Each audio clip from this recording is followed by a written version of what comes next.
अब हम बात करते हैं प्रायद्वीपीय पठार की। प्रायद्वीपीय पठार की जो एरिया कवर होता है वो 28% जो है एरिया कवर करता है, जिसे हम इंग्लिश में जो है द पेनिनसुलर प्लेटू के नाम से जानते हैं। द पेनिनसुलर प्लेटू की अगर बात करें एरिया की, तो आपको जो एरिया देखने को मिलेगा वो जो है 16 लाख स्क्वायर किलोमीटर देखने को मिलेगा। यहाँ पे आप देख सकते हैं।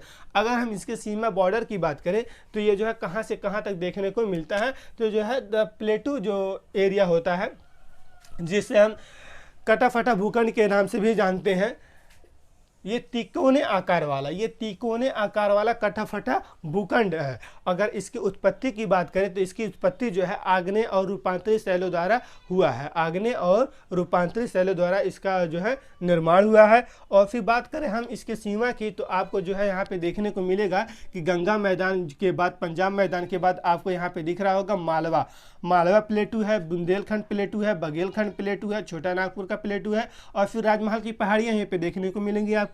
और फिर साउथ में आपको नीलगिरी पहाड़ी देखने को मिलेगी, और फिर इस साइड में जो है आपको पहाड़ियाँ देखने को मिलेंगी, और फिर इस साइड में जो है पहाड़ियाँ देखने को, जिसे हम सह्याद्री के नाम से जानते हैं। यही जो इसकी सीमा निर्धारण करती हैं, सीमा बनाती हैं। एक बार फिर से आप देख लीजिए, ये जो है मालवा का पठार, बुंदेलखंड का पठार, आप यहाँ से देख सकते हैं कि जो है अरावली श्रेणी है। यहीं पे जो है आपको अरावली श्रेणी देखने को मिलेगी। और फिर जो है दिल्ली तक जो है श्रेणियाँ जो देखने को मिलते हैं, जिसे दिल्ली कटक के नाम से जानते हैं। एक जो है द पेनिनसुलर प्लेटू का जो सीमा निर्धारण करते हैं वो जो है दिल्ली कटक से लेकर के बुंदेलखंड का पठार, बघेलखंड का पठार, राजमहल की पहाड़ियाँ, छोटा नागपुर का पठार से लेकर के आपको साउथ में नीलगिरी पहाड़ी तक इसका सीमा जो है देखने को मिलेगा। और तीनों तरफ से जो है इधर भी पठार है, इधर भी पहाड़ी आपको देखने को मिलेगी, इधर भी पहाड़ी देखने को मिलेगी, इधर भी पहाड़ी देखने को मिलेगी, और साथ ही साथ इधर भी पहाड़ी देखने को मिलेगी। और इधर जो सह्याद्री क्षेत्र है वो भी पहाड़ी एरिया है, और साथ ही साथ जो है ये नीलगिरी जो हिस्सा है आपको यहाँ पे देखने को मिलेगा। यही कटा फटा तिकोना आकार वाला जो है हमारा प्लेटू है, और इसी को जो हम द पेनिनसुलर जो है प्लेटू के नाम से जानते हैं। ये सीमा हो गया। अब यहाँ पे आप देख सकते हैं कि अनेक पठार आपको दिख रहे हैं, अनेक जो प्लेटू है आपको दिख रहे हैं। अलग अलग कैटेगरी के हिसाब से आप प्लेटू को याद कर सकते हैं।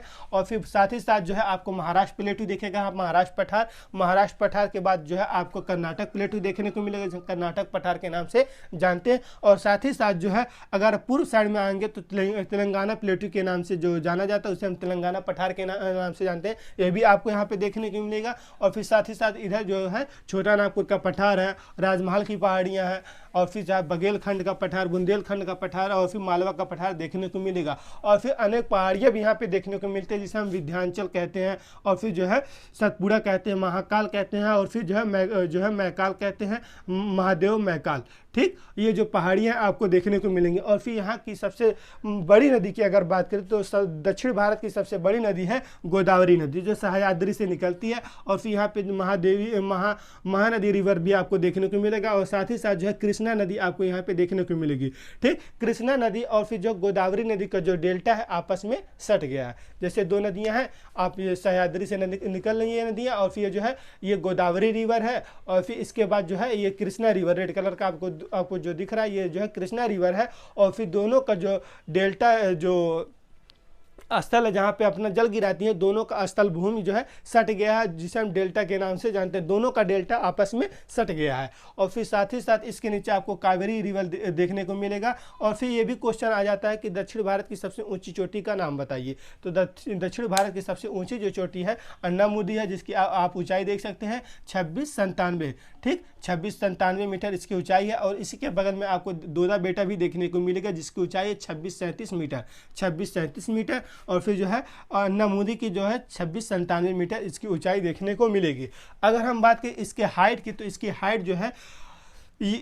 हाइट जो है 600 से लेकर के 900 मीटर तक देखने को मिलती है, और कहीं पर जो है 1600 मीटर भी देखने को मिलता है। ये जो है द पेनिनसुलर प्लेटू है, ये द पेनिनसुलर और प्लेटू है। ये एरिया जो कवर होता है जो है आप इसका देख सकते हैं। हाइट की अगर बात करें, एक बात ये भी आ जाता है कि जो है प्रायद्वीपीय जो है पठार किसे कहते हैं, तो कुछ पहाड़ियाँ ऐसी होती है जो 600 से 900 मीटर की ऊंचाई देखने को मिलती है, उसे हम प्लेटू के नाम से जानते हैं। ठीक, वही प्लेटू है हमारा। अगर ऊंचाई की बात करें 600 से 900 मीटर ऊंचाई वाला ये जो हिस्सा है। और फिर बात करें ये जो पश्चिम एरिया है, सह्याद्री क्षेत्र है, यहाँ पर आपको 1600 मीटर की ऊंचाई भी देखने को मिलेगी।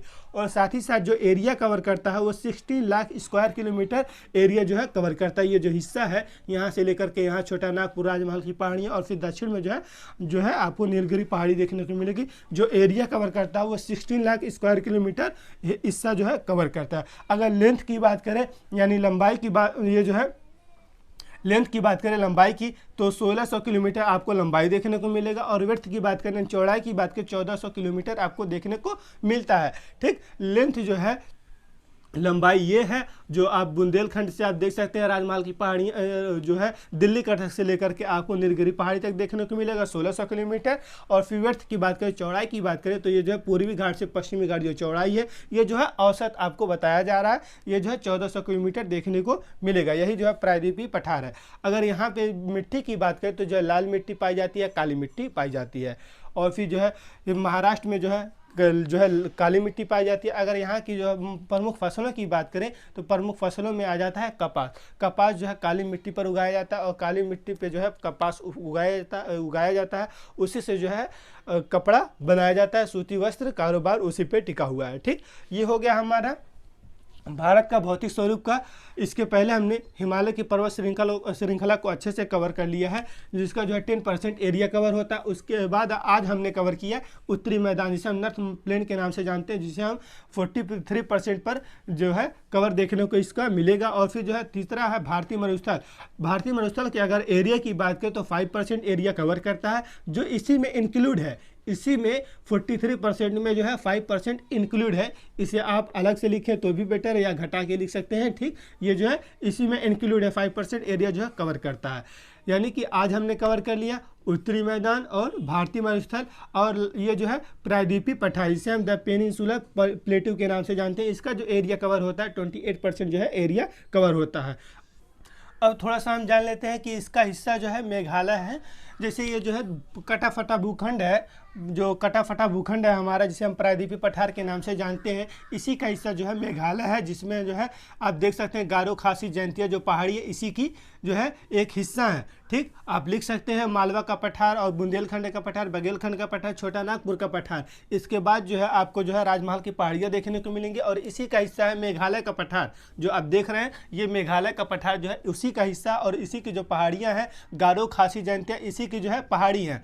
ठीक, ये उत्तरी मैदान जो है आप जो नॉर्थ प्लेन के नाम से जानते हैं, जो 43% पर कवर करता है, ये जो उत्तरी मैदान है। और फिर जो है यहाँ पे इंडस रिवर है, और फिर जो है गंगा नदी है, गंगा रिवर है, और फिर ब्रह्मपुत्र रिवर है, जो नदियाँ बहाकर अवसाद अपनी लाती हैं, तो जो है एक डेल्टा का निर्माण करती हैं, जो विश्व का सबसे बड़ा डेल्टा हमारे भारत में है, जिसे हम जो है माजुली द्वीप के नाम से जानते हैं। ठीक, ये जो है डेल्टा है माजुली द्वीप, और फिर जो है डेल्टा नदी द्वारा बनाया गया विश्व का सबसे बड़ा डेल्टा यहीं पर है। ठीक, जो आप देख सकते हैं। अब ये डेल्टा जो है आप यहाँ से देखेंगे ये रिवर है, और फिर जो है गंगा रिवर है, और साथ ही साथ जो है आपको यहाँ से देखने को मिलेगा कि जो है हमारी जो सांगपो नदी है, जिसे हम इंडिया में ब्रह्मपुत्र के नाम से जानते हैं, ये जो हिस्सा ये ऐसे आता है, और फिर आगे बढ़ते हुए जो है असम से जो है ये आगे बढ़ते हुए आपको देखने को मिला यहाँ आएगा, हमारे बंगाल की खाड़ी में अपना जल गिराती है, और वहीं पे बनता है विश्व की सबसे बड़ी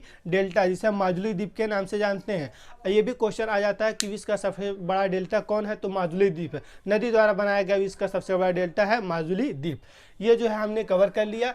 जो है आज जो कवर हो गया हिमालय की पर्वत श्रृंखला, उत्तरी मैदान और भारतीय मरुस्थल, और फिर जो है प्रायद्वीपीय पठार। इसके पहले हमने हिमालय का पर्वत श्रृंखला को अच्छे से अध्ययन कर लिया। आज जो हम कवर किए उत्तरी मैदान है, भारतीय मरुस्थल और प्रायद्वीपीय पठार है। इस तीनों को हमने आज कवर कर लिया है। और फिर साथ ही साथ जो है भारतीय तटीय मैदान है और फिर भारतीय द्वीप जो समूह है, ये जो है अगले वीडियो में हम अच्छे से कवर करेंगे। तो ये वीडियो आपको समझ में आया कि नहीं, या कोई आपको दिक्कत हुई हो तो भी बताइए कमेंट्स में, और फिर ना समझ में आया तो भी बताइए। अगर आपका कोई डाउट हो, कोई क्वेश्चन हो तो भी कमेंट कीजिए। तो अब इसी के साथ मिलते हैं नेक्स्ट वीडियो में। आज के लिए यहीं तक। आज के लिए शुक्रिया।